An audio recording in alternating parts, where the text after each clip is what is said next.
Et moi, 99% de ma vie, c'est des erreurs. Mais il faut faire en sorte que ces 1% où tu réussis, euh, en tout cas pour moi, les 1% où je réussis, permettent de combler toutes les erreurs que j'ai faites et plus pour pouvoir atteindre mes objectifs. Et je suis partisan de l'effet cumulé, en fait. Le fait de réinvestir tes bénéfices, même 50%, va faire en sorte que tu vas aller encore plus vite. Je suis contre l'argent qui dort. Je déteste l'argent qui dort. Je veux pour moi constamment que l'argent travaille très très très très dur, au moins aussi dur que moi, pour pouvoir faire des petits argents.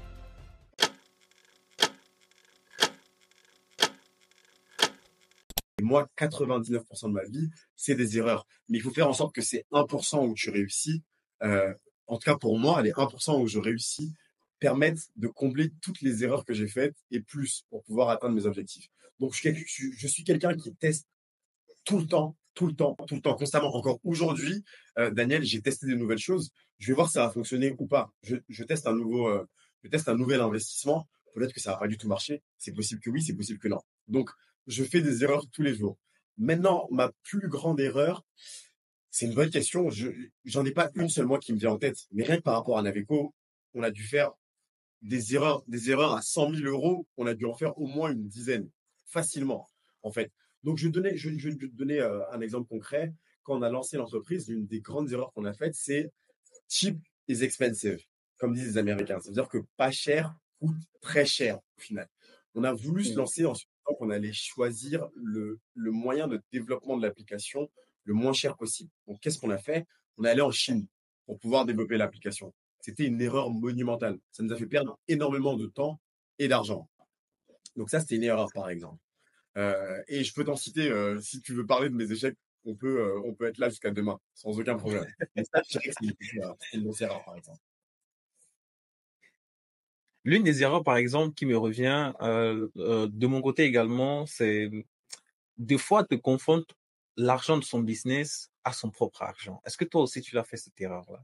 Je l'ai Lorsque tu fait. commences à gagner, lorsque tu commences à gagner, tu vois les chiffres entrer et puis tu te dis, oh, j'ai atteint le maximum, je vis ma best life.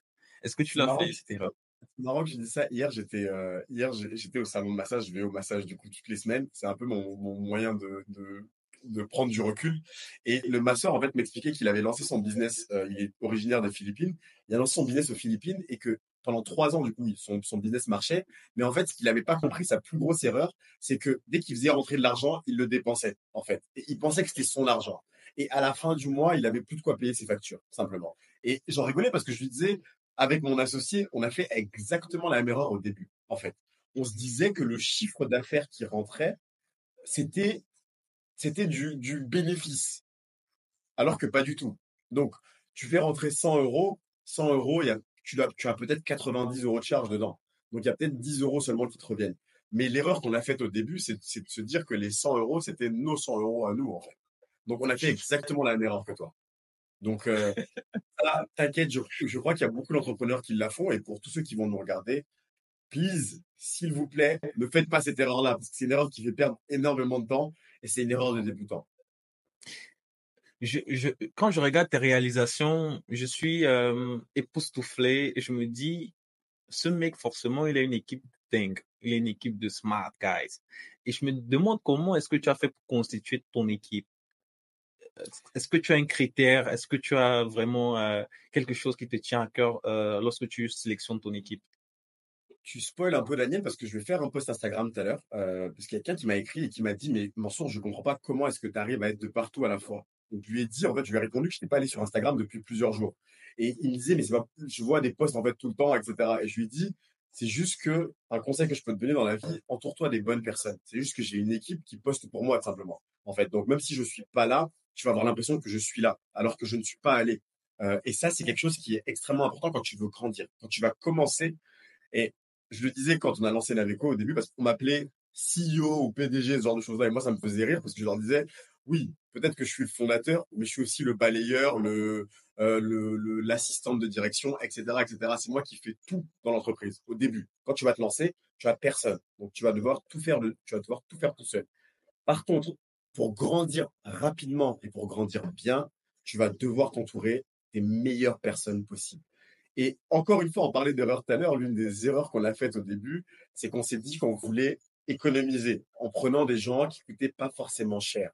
Mais ce qu'il faut comprendre quand tu vas t'entourer de quelqu'un, c'est que cette personne-là peut te faire gagner énormément de temps ou t'en faire perdre encore plus si jamais ce n'est pas la bonne personne.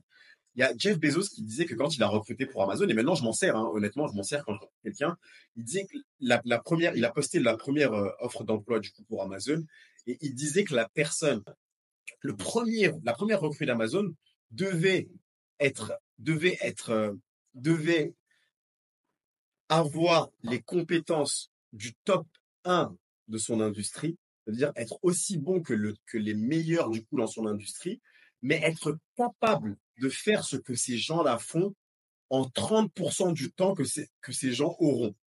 Donc, je ne sais pas si tu te rends compte, mais il demandait en fait, grosso modo, presque l'impossible en fait. Il demandait des dingueries.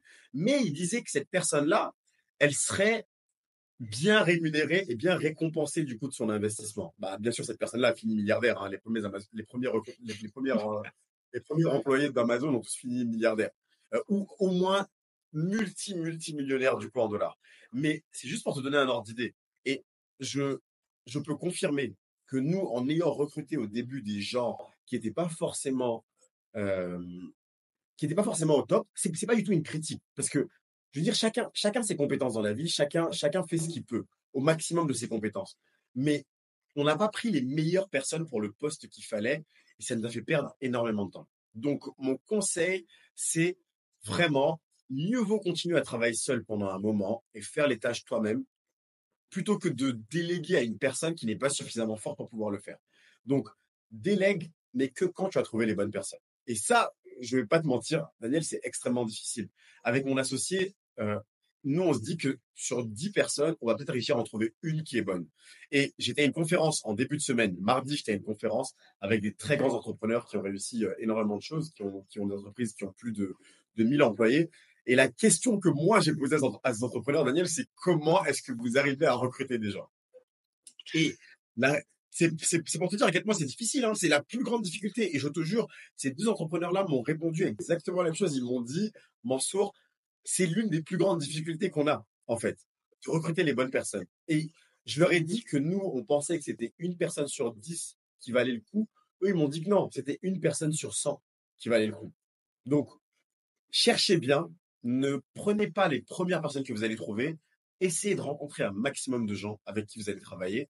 Mais par contre, une fois que vous avez réussi à trouver la perle rare, faites en sorte que cette personne-là reste chez vous. Donnez-lui tout ce que vous pouvez pour que la personne reste chez vous. Je me disais, pour faire accroître une entreprise, il faut un bon leadership, mais il faut une bonne gestion économique. Et ceci, j'aimerais te poser comme question, comment est-ce que tu gères ton argent? Est-ce que tu as une intelligence économique? Est-ce que tu délègues aussi cette partie-là?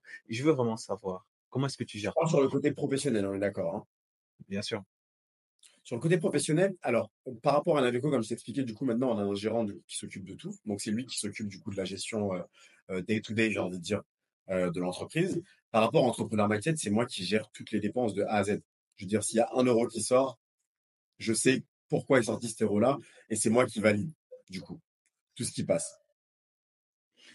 Et maintenant, tes propres bénéfices, comment est-ce que tu les dépenses? Dans quoi est-ce que tu dépenses ton argent? La majorité des bénéfices, on les réinvestit. Moi, j'ai plutôt ce mindset-là de l'effet boule de neige. Je suis un très grand fan de Warren Buffett par rapport à l'investissement et sa biographie s'appelle L'effet boule de neige. C'est un livre qui est magnifique, que je conseille à tout le monde. Et je suis partisan de l'effet cumulé, en fait. Le fait de réinvestir tes bénéfices, même 50%, va faire en sorte que tu vas aller encore plus vite. Donc, je suis euh, contre l'argent qui dort. Je déteste l'argent qui dort. Dans ma famille, par exemple, ils savent que quand ils me disent, ouais, j'ai tant d'argent sur mon compte, c'est quelque chose qui m'énerve. Je veux pour moi constamment que l'argent travaille très, très, très, très dur, au moins aussi dur que moi, pour pouvoir faire des petits argents. Aujourd'hui, tu vis à Dubaï, mais tu as commencé à l'entrepreneuriat en France. J'aimerais te poser la question, pourquoi est-ce que tu as quitté la France? Est-ce que c'est pour les taxes, les impôts?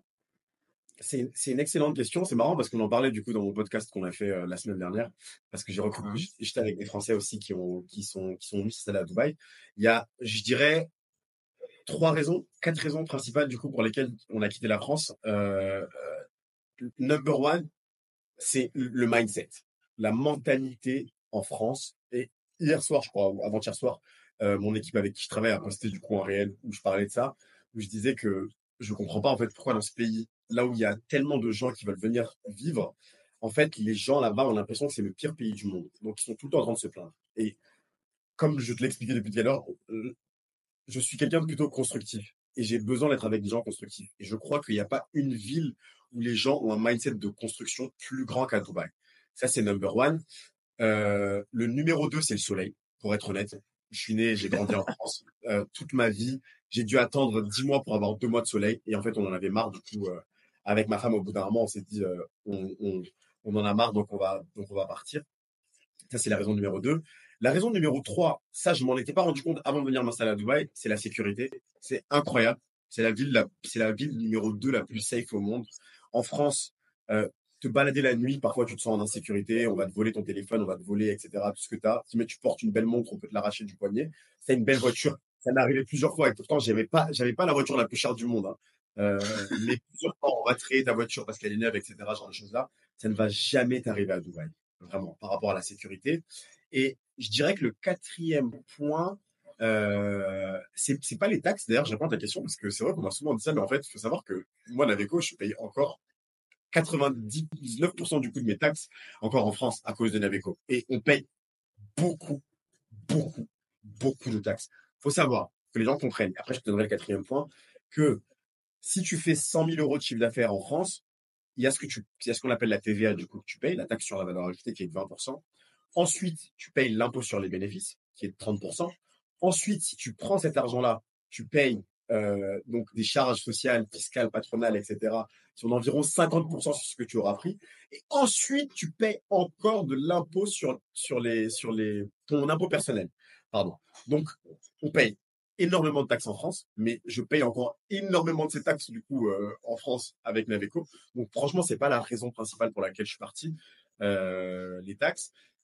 Mais du coup, la quatrième raison, ce serait le fait que ce soit pas très loin justement de la France et surtout que ce soit un hub. J'adore voyager. Ma troisième passion, c'est le voyage. Et j'adore aller rencontrer du coup d'autres personnes, d'autres entrepreneurs. Et Dubaï, en fait, c'est un hub mondial. Et je crois que c'est même le hub mondial actuellement pour pouvoir aller de partout dans le monde. Donc j'étais au Sri Lanka il n'y a pas longtemps, j'étais à Singapour il n'y a pas longtemps. Tu peux aller, j'étais aux Philippines aussi il n'y a pas longtemps. Tu peux aller en Chine très facilement, tu peux aller en Afrique si tu veux facilement. J'étais en Éthiopie l'année dernière. Je suis aussi allé au Niger, du coup, qui est mon pays d'origine. Je suis allé en Côte d'Ivoire. Ma grande sœur vit, elle a un business. De Dubaï directement, tu peux y aller directement. Et en France, bien sûr, donc mes parents sont encore, ou chez ma famille, où il y a Naveco. Donc, je peux aller aussi en direct du coup de Dubaï. Donc, ça a été, je crois, les quatre raisons pour lesquelles on a décidé de s'installer à Dubaï. Parce que littéralement, quand on a décidé de quitter la France, on a pris une carte du monde et on s'est dit où est-ce qu'on a envie d'aller. Et on était déjà venu en vacances à Dubaï, on s'est dit, bon, bah, pourquoi pas tester pendant 3 mois si jamais ça nous intéresse. Et si ça ne nous plaît pas, bah, on ira ailleurs. On est venu à Dubaï, on a testé, on a kiffé, donc on est resté. Donc voilà. C'est quoi c'est quoi ta relation aujourd'hui avec le continent africain? Est-ce que tu as des investissements à venir? Donc, donc justement, c'est super intéressant que tu me parles de ça parce que on va commencer à communiquer là-dessus à partir de demain, je pense, ou dans la semaine en tout cas, on est en train de bosser là-dessus du coup avec mon équipe. J'ai un fonds d'investissement. En fait, c'est l'une de mes passions aussi, c'est l'investissement. J'ai un fonds d'investissement où je prends des participations du coup dans des startups et moi je cherche à rencontrer des entrepreneurs de talent qui sont motivés pour pouvoir investir dans leur entreprise qu'ils ont déjà créée pour pouvoir les aider du coup à grandir. Et donc mon fonds d'investissement, en fait, le premier investissement, c'était une entreprise qui est au Maroc, euh, donc avec un fondateur qui est camerounais. Et j'ai investi du coup dans mon pays d'origine, du coup au Niger. J'avais acheté des terrains du coup il y a un petit peu de temps. J'ai acheté l'année dernière, 2023, je suis allé au Niger et j'ai acheté des terrains agricoles. Parce qu'il y avait un côté social aussi par rapport à ça. On est en train de lancer également une fondation. Et il y avait un côté social, du coup, c'est que le fait d'acheter ces terrains-là, ça permettait d'employer des personnes. Il y a 10 personnes qu'on emploie qui vont avoir un logement, du coup, sur le terrain. Et en plus, on envoie leurs enfants à l'école. Mais en plus de ça, c'est un secteur qui est extrêmement rentable, l'agriculture. Donc je m'y connais pas très bien, pour être honnête. Je vais même pas commencer à vous sortir des choses par rapport à ça. Je me suis entouré du coup d'experts. Je travaille avec quelqu'un qui est très très qui est très très bon là-dedans. C'est son métier. Donc voilà, c'est lui qui gère mes investissements. Mais voilà, donc, grosso modo, j'ai deux investissements, on va dire, au Niger et un gros investissement également du coup au Maroc actuellement. Mais c'est quelque chose que je cherche à développer. C'est pas facile d'investir en Afrique, pour être honnête, parce que, encore une fois, j'ai grandi dans un environnement qui est complètement différent. Donc, c'est vrai que quand je pars au Niger, parfois, la mentalité est très, très difficile pour moi à comprendre voilà, parce que forcément, les gens, parfois, n'ont pas les mêmes motivations, du coup, que moi. Et donc je laisse aussi beaucoup mes parents, en qui j'ai confiance et le reste de ma famille s'occuper, du coup, de mes investissements sur place. Parce que eux ont plus cette mentalité-là, forcément. Ils maîtrisent un peu mieux. Moi, c'est vrai que dès que je vois un peu comment dire, de manque de manque de motivation, c'est quelque chose qui me frustre très rapidement, si tu veux.